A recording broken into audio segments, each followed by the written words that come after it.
मजबूत हुआ है, जिसमें भारत पाकिस्तान में सरकार और सेना द्वारा आतंकियों को पोषित करने का आरोप लगता रहा है। एफएटीएफ ने राज्य प्रायोजित आतंकवाद को पहली बार अंतर्राष्ट्रीय स्तर पर मान्यता देते हुए पाकिस्तान पर सख्त दृष्टि रखी है। एफएटीएफ ने रिपोर्ट के आधार पर पाकिस्तान की निगरानी बढ़ाने को कहा। रिपोर्ट के जरिए पाकिस्तान में सक्रिय आतंकी समूहों के वित्त पोषण, नकली एनजीओ के उपयोग और प्रतिबंधों की चपत का विस्तार से विश्लेषण किया गया है। इसके साथ ही पाकिस्तान से संचालित आतंकवाद की पुष्टि भी हुई है।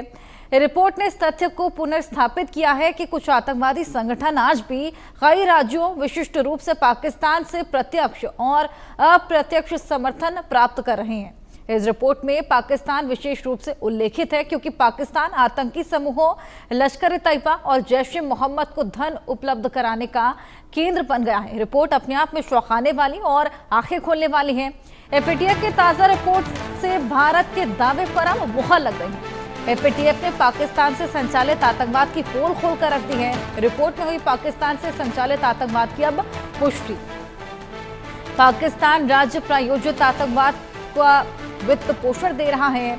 एफएटीएफ ने आतंकियों पर कार्रवाई नहीं होने पर नाराजगी भी जाहिर की है। तो एफएटीएफ की रिपोर्ट, जिससे तमाम बड़े खुलासे देखने को मिले, चाहे वो गोरखनाथ मंदिर पर हमले को लेकर जिस तरीके से पेपैल का इस्तेमाल या फिर जिस तरीके से ई कॉमर्स वेबसाइट के इस्तेमाल से आतंकवादी अब ट्रेडिशनल मेथड से हटकर अब डिजिटलाइज हो चले हैं, डिजिटल मेथड्स का इस्तेमाल कर रहे हैं, जो कि अपने आप में एक बेहद बड़ा कंसर्न। और एक और ये बेहद बड़ा खुलासा, जिस तरीके से पाकिस्तान एक बार फिर बेनकाब हुआ और भारत के दावे पर अब मुहर लग गई है। क्या है एफएटीएफ जिससे अब पाकिस्तान डरता है? ब्लैकलिस्ट होने की राह पर अब पाकिस्तान लगातार बढ़ रहा है। वहीं आतंकिस्तान की एफएटीएफ ने अब पोल खोलकर रख दी। 131 पन्नों की रिपोर्ट, जिसमें तमाम ऐसे बड़े खुलासे। एफएटीएफ की ताजा रिपोर्ट से भारत के दावे पर मुहर लगी है। जुलाई 2025 की रिपोर्ट ने पाकिस्तान की पोल खोल दी है। एफएटीएफ ने पाकिस्तान से संचालित आतंकवाद की पोल खोल दी। रिपोर्ट में हुई पाकिस्तान से संचालित आतंकवाद की पुष्टि। वहीं पाकिस्तान राज्य प्रायोजित आतंकवाद को वित्त पोषण दे रहा है। एफएटीएफ ने आतंकियों पर कार्रवाई नहीं होने पर नाराजगी जाहिर की। मसूद अजहर, हाफिज सईद और साजिद मीर जैसे आतंकियों पर कार्रवाई नहीं होने पर नाराजगी भी है। एफएटीएफ की पाकिस्तान पर अब सख्त नजर है। एफएटीएफ ने रिपोर्ट के आधार पर पाकिस्तान की निगरानी बढ़ाने को भी कहा है। अब पाकिस्तान में सरकार और सेना पर आतंकियों को पालने का आरोप भी लगाता रहा है एफएटीएफ। तो यानी कि अब भारत के दावों पर मुहर लग चली है और ये रिपोर्ट में तमाम ऐसे बड़े खुलासे निकलकर सामने आ रहे हैं। अब इसी को लेकर और डिस्कशन करेंगे। हमारे साथ हमारे खास मेहमान लेफ्टिनेंट कर्नल रिटायर्ड जे सोडी जी, जो कि डिफेंस एक्सपर्ट हैं, वहीं colonel retired TP Tyagi ji, जो कि डिफेंस एक्सपर्ट हैं, जुड़ गए हैं। बहुत स्वागत है सर आप दोनों का। जय सोडी जी, सबसे पहले मैं आपके पास आऊंगी। एफएटीएफ की रिपोर्ट में तमाम बड़े खुलासे, चाहे वो ई कॉमर्स वेबसाइट के इस्तेमाल को लेकर, ट्रेडिशनल मेथड से हटकर डिजिटलाइज होने के मेथड्स को लेकर जो कि कंसर्न रेज हुआ। वहीं अब पाकिस्तान का चेहरा एक बार फिर बेनकाब हो चला है और भारत के दावे पर मुहर लग गई है। सबसे बड़ी बात, न्यूज चैनल पर हूं और विख्यात को पैनलिस्ट के साथ हूं। वाकई ये भारत के लिए बहुत बड़ी जीत है कि हमने इतने बड़े मुद्दों को एफएटीएफ में पास कराया है और अब पूरी दुनिया पहले से भी जानती थी, लेकिन अब पूरी चीजें स्पष्ट हो चुकी हैं कि पाकिस्तान कैसे दुनिया का आतंकवाद का गढ़ है। लेकिन हर्षा जी, अभी हमें देखना होगा कि एफएटीएफ करता क्या है। देखिए, करनी और कथनी में फर्क नहीं होना चाहिए। उन्होंने ये चीजें, ये मुद्दों को जो भारत ने बहुत साल से उठा रहे थे, एफएटीएफ ने इंक्लूड किया है। लेकिन क्या एफएटीएफ पाकिस्तान को ब्लैक लिस्ट या ग्रे लिस्ट में डालेगा? सबसे बड़ा प्रमाण तो एफएटीएफ की इफेक्टिवनेस का ये होगा, क्योंकि हमने देखा कैसे पाकिस्तान पिछले 45 साल से भारत में आतंकवाद को समर्थन करता है। पहले 15 साल पंजाब में 1980 से 1995 और फिर 1989 के एंड से लेकर अब तक 36 साल से ज्यादा हो गए हैं पाकिस्तान जम्मू कश्मीर में आतंकवादियों को भेज रहा है। तो जिस तरह से भारत को सफलता मिली है, जिस तरह से भारत ने कई अंतर्राष्ट्रीय फोरम्स में बार बार पाकिस्तान का नाम लिया है और अब एफएटीएफ ने भी नेशंस को इंक्लूड किया अपनी लिस्ट में। लेकिन जैसे मैंने कहा कि जैसे कहते हैं कि the proof of a cake is in its eating, यानी कि केक का असली स्वाद तब पता चलता है जब उसे खाया जाए। सिमिलरली एफएटीएफ जब पाकिस्तान को ब्लैक लिस्ट या ग्रे लिस्ट में डालेगा तब हमें यकीन होगा कि वाकई में एफएटीएफ सही काम कर रहा है। बिल्कुल। टीपी त्यागी जी, आपको क्या लगता है एफएटीएफ जल्द ही अब पाकिस्तान को ग्रे लिस्ट में डालेगा, या जिस तरीके से एफएटीएफ ने अभी कहा है कि फिलहाल निगरानी रखी जाएगी, केवल निगरानी तक ये सीमित रहेगा, जिस तरीके से जय सोडी जी ने भी कहा कि कथनी और करनी में फर्क ना देखने को मिले तो ही बेहतर। जय हिंद हर्षा जी, ये मेरा सौभाग्य है कि मैं आपके चैनल पे और विख्यात को पैनलिस्ट के साथ मैं ये कहता हूँ कि 2019 में हुआ था पुलवामा का attack. That was the time जब अमेजन से एल्यूमिनियम पाउडर खरीदा गया था और जो एक्सप्लोसिव से भरी हुई गाड़ी मारी गई थी उस व्हीकल के साथ जिसमें हमारे 40 जवान थे, अगर उसमें एक्सप्लोसिव में मान लीजिए पीके था, गन कॉटन स्लैब था या और कोई एक्सप्लोसिव था, अगर एल्यूमिनियम पाउडर ना हुआ होता तो बहुत ज्यादा नुकसान हुआ होता। और खैर वो नुकसान हुआ, लेकिन ये पता लग गया कि हाँ अमेजन जो है ये हमारी रोजमर्रा की चीजों के साथ साथ आतंकियों की मदद भी करते हैं। ये बात एफएटीएफ को भी पता लग गई। एफएटीएफ को तो 2019 में पता लग जानी चाहिए थी। आज 6 साल के बाद में आज उनको अपने में ये समझ में आ रहा है कि नहीं साहब, पाकिस्तान जो है वो आतंकियों को शरण देता है। उन्होंने ये कहा है, खुल्लम खुल्ला कहा है कि जो कुछ स्टेट्स ऐसी हैं जो अपने आतंकियों को स्टेट पॉलिसी के अंतर्गत पालती पोसती हैं, यानी कि उनको फाइनेंस करती हैं। तो ये बात तो साबित हो गई। अच्छा, ऐसा भी नहीं है कि पाकिस्तान पहले ग्रे लिस्ट में नहीं रहा हो, 2012 में भी ग्रे लिस्ट में रहा था, 2022 से पहले भी ग्रे लिस्ट में रहा था। अब अगर उसको ग्रे लिस्ट में डाल दिया जाता और उसके साथ ये रिपोर्ट की जाती तो हम इसे मान लेते। लिहाजा एफएटीएफ की जो ये रिपोर्ट्स है, मुझे ऐसा लगता है, वैसे तो इसमें नाम के लिए 39 कंट्रीज है, 39 कंट्रीज नाम के लिए, बाकी पूरा का पूरा यूरोपियन यूनियन भी है, गल्फ काउंसिल भी है, यानी कि इतने बड़े कंट्रीज का समूह अगर एक्शन नहीं ले सकता है तो फिर एफएटीएफ है किस लिए? कि साहब टेरर फाइनेंसिंग को चेक करेंगे, साहब मनी लॉन्ड्रिंग को चेक करेंगे। अरे यहाँ सुबह से लेकर शाम तक दिन रात, आज से नहीं, जैसे सोडी साहब ने बताया पिछले 30 साल से भी ज्यादा से पाकिस्तान में हो रही है। तो एफएटीएफ क्या कर रहा है? मैं एफएटीएफ की कार्रवाई से कतई भी संतुष्ट नहीं हूँ। उनका ये कहना कि साहब हम इसके ऊपर नजर रखेंगे, नजर तो हम भी रख रहे हैं, दुनिया में क्या हो रहा है। नजर कौन नहीं रख रहा? क्या अमेरिका नजर नहीं रख रहा कि यूक्रेन और रशिया में क्या हो रहा है? नजर रखने का कोई मीनिंग नहीं होता जी, या तो कोई एक्शन स्पेसिफिक हो, और ये तो बड़ा सिंपल एक्शन है, ग्रे लिस्ट में डालना। हम तो ये भी नहीं कह रहे कि आप उसे ब्लैक लिस्ट में डालो, ग्रे लिस्ट में डालोगे तो कम से कम कुछ पाबंदी तो लगेगी उसकी। वैसे तो रेपुटेशन है नहीं, लेकिन उसकी रेपुटेशन खराब जो कुछ है और ज्यादा खराब होगी। लोग वहां पे इन्वेस्ट करने से डरेंगे, फॉरेन इन्वेस्टमेंट नहीं आएगा, फॉरेन एड भी नहीं आएगी, तो कुछ तो उसके ऊपर प्रतिबंध लगेगा। लिहाजा ये जो एफएटीएफ का खुलासा हुआ है, मैं समझता हूँ it is only on paper. Bharat की, हाँ, भारत जो कह रहा है उसके ऊपर उसने वॉर्ड लगा दी, पर उससे हमें स्वस्थ, हमें मतलब खुश हो जाना चाहिए, ऐसा मैं नहीं मानता।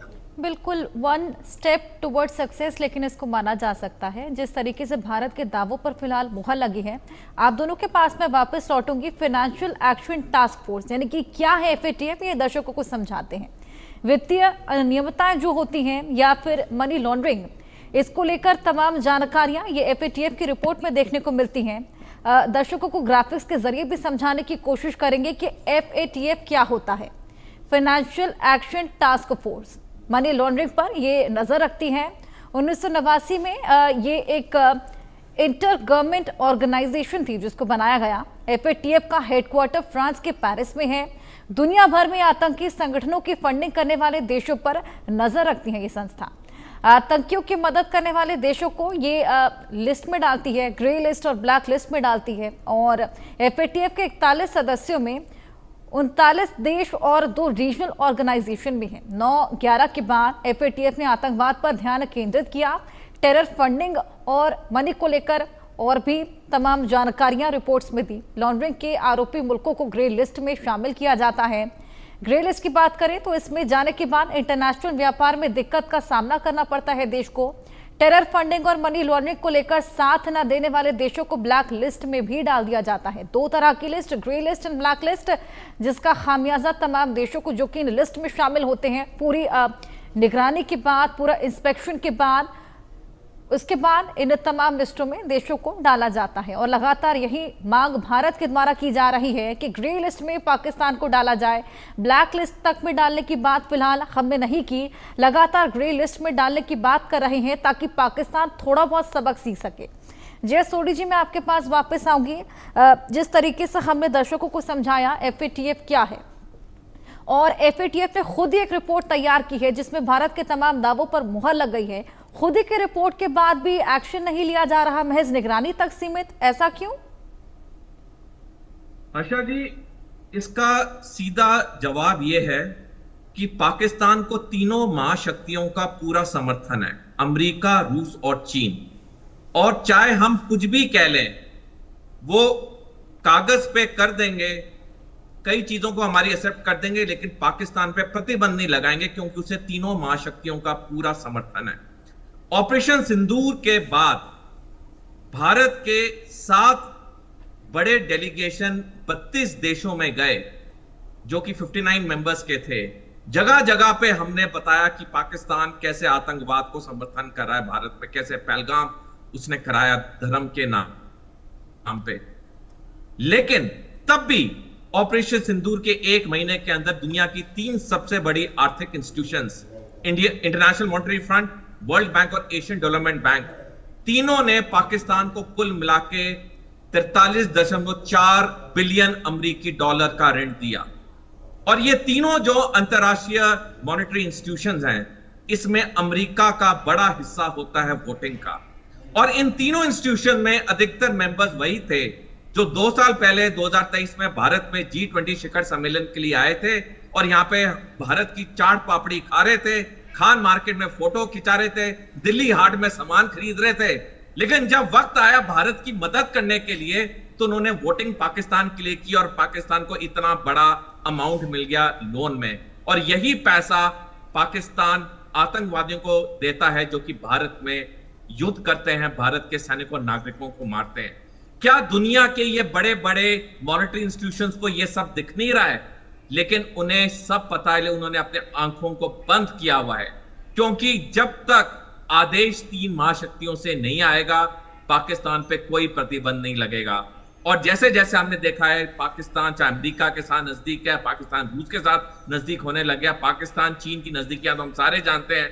मेरे को नहीं लगता कि आने वाले समय में चाहे FATF हो, चाहे दुनिया की 3 बड़ी मॉनेटरी इंस्टीट्यूशन हो, इनमें से कोई भी पाकिस्तान पे कोई प्रतिबंध लगाएगा।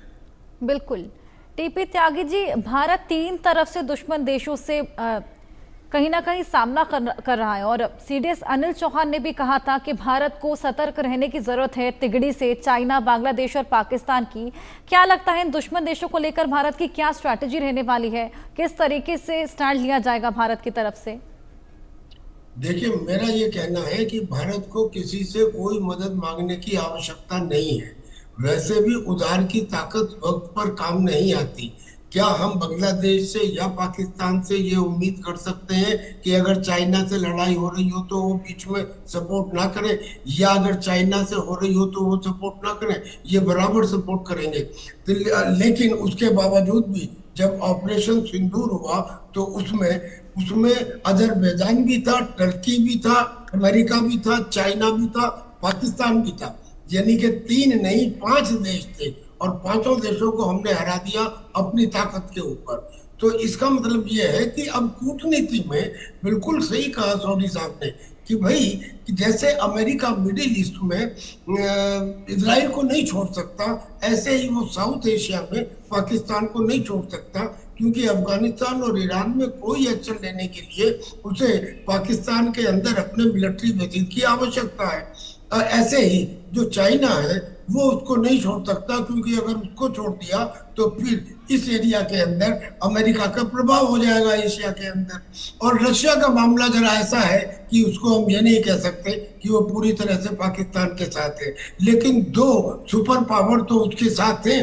लिहाजा हम कुछ भी करते रहे, ये जो यूनाइटेड नेशंस है तो वैसे ही टूथलेस हो चुका है, लेकिन इसके जितने भी ऑर्गेनाइजेशन है और जो इंटरनेशनल पे FATF और WTO और WHO एंड UNCRF वगैरह बने हैं, ये सब एक किस्म से वन साइडेड है, बायस्ड है। हमने देख भी लिया था कोरोना के टाइम में।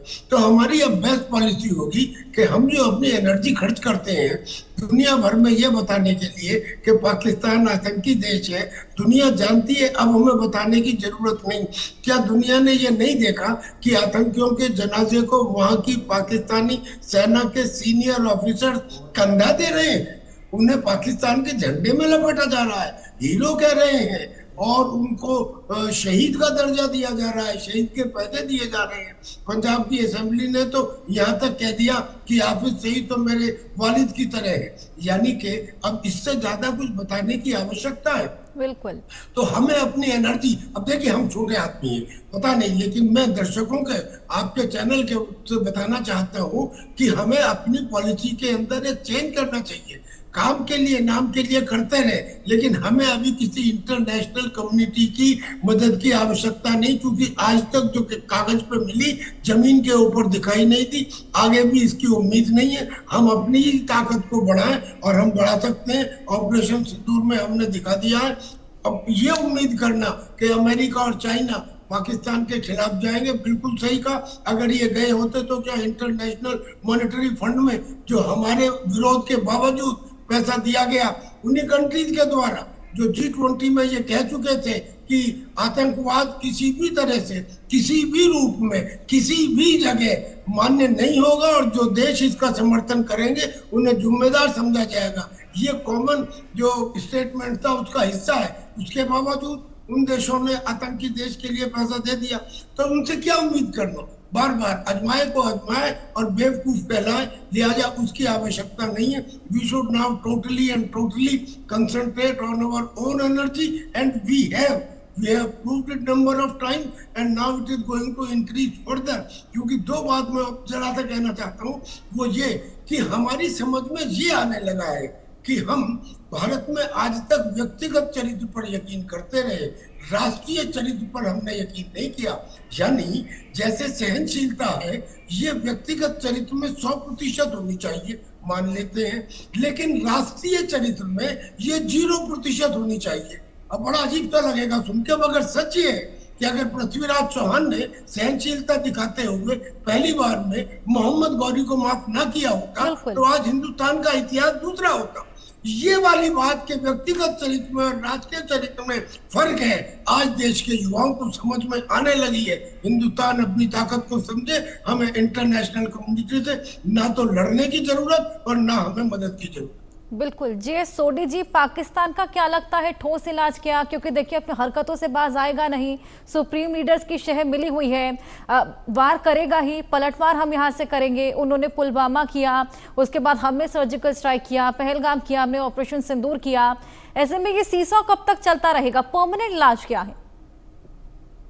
आशा जी, मैं कर्नल त्यागी सर की बात से बिल्कुल सहमत हूं। भारत को कोई अंतर्राष्ट्रीय संगठन की तरफ ना देखना चाहिए, ना हमें कोई अपेक्षा या उम्मीद होनी चाहिए। हमें सिर्फ अपनी आर्थिक और सैनिक ताकत पे फोकस करना चाहिए। हमारे देश में टैलेंट की कोई कमी नहीं है, हमारे देश में रिसोर्सेज की कोई कमी नहीं है, हमारे देश में अब पॉलिटिकल विल की कोई कमी नहीं है। हमारे देश में सारे लोग इकट्ठे हैं। जिस तरह से 140 करोड़ भारतीय नागरिक इकट्ठे खड़े हुए ऑपरेशन सिंदूर के वक्त हमने पूरी दुनिया को दिखा दिया कि हम एक हैं, हमारे अनेकता में एकता है, यूनिटी इन डाइवर्सिटी है भारत में। तो अब वक्त आ चुका है भारत को पूरी तरह से अपने आप पे कंसंट्रेट करने का, जो कि हम कर भी रहे हैं कई सालों से। हमें अब पाकिस्तान के बारे में ना बात करनी चाहिए। हमारे लिए पाकिस्तान एक मरा हुआ देश है, हमारे लिए पाकिस्तान वो देश है जो फटीचर देश है। हमारे लिए पाकिस्तानी लोग वो हैं जो हमारे लिए एग्जिस्ट नहीं करते हैं, क्योंकि अगर उन्हें थोड़ी भी भारत के लिए हमदर्दी होती वो कभी भारत में इतनी आतंक नहीं मचाते।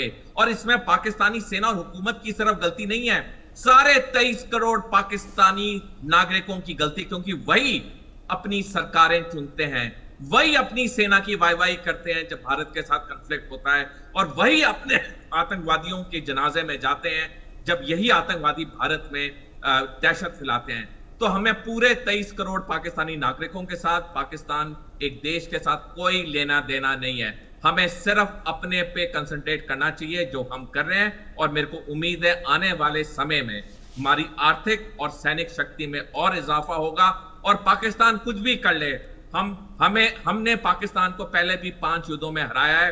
अगर पाकिस्तान हम पे 10 और युद्ध करेगा, हम तब भी उसे हराएंगे। बिल्कुल बिल्कुल, हमें फिलहाल अपने पर कंसंट्रेट करना है। सर, आपने बेहद अच्छे पॉइंट्स यहाँ पर रेज किए। इसी बीच एक बड़ी खबर हम दर्शकों को दे दें, आपके पास मैं वापस आऊंगी। जिस तरीके से रिपोर्ट सामने आई है, तमाम शौकाने वाले खुलासे, और अब ये बेहद बड़ा खुलासा जिसमें पाकिस्तान का चेहरा भी बेनकाब हुआ है। टीपी त्यागी जी, मैं आपके पास आऊंगी। जिस तरीके से जे सोडी जी ने भी कहा कि हम अपने आप में बेहद सक्षम हैं, हमें किसी सपोर्ट की जरूरत नहीं है, लेकिन बलूचिस्तान जो कि अभी फिलहाल आज़ादी की लड़ाई लड़ रहा है, वो कहीं ना कहीं भारत की तरफ निगाहें टिकाए हुए हैं कि हम लोग कोई हेल्प करेंगे। जिस तरीके से 1971 में बांग्लादेश को सपोर्ट किया गया था, क्या लगता है उस तरह की कोई सपोर्ट भारत की तरफ से होगा? क्या कोई स्टैंड लिया जाएगा बलूचिस्तान को लेकर?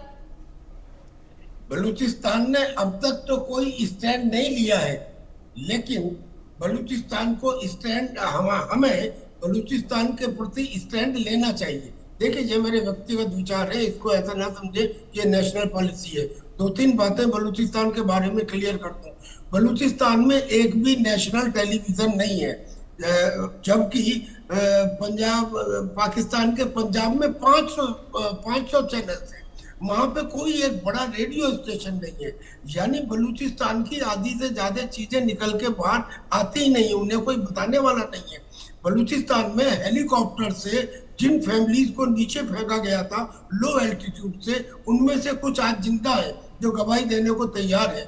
वहां पे बलूचिस्तान के कुछ लोगों की आंखों को फोड़ा गया था, अंधा किया गया था, नेल ठोकी गई थी, उनमें से भी कुछ जिंदा है, वो आज गवाही देने को तैयार है। बलूचिस्तान में 350 मिलियन क्यूबिक फीट गैस प्रतिदिन पैदा होती है और 10 इंच डायामीटर के पाइप से वो कराची और लाहौर को भेजी जाती है। मगर बलूचिस्तान के लोग चूल्हे के ऊपर, लकड़ी के ऊपर अपनी रोटी बनाते हैं। और सबसे बड़ी बात, बलूचिस्तान को जो बताया जाता है कि साहब ये तो it is 44% of Pakistan, no, it is 64%।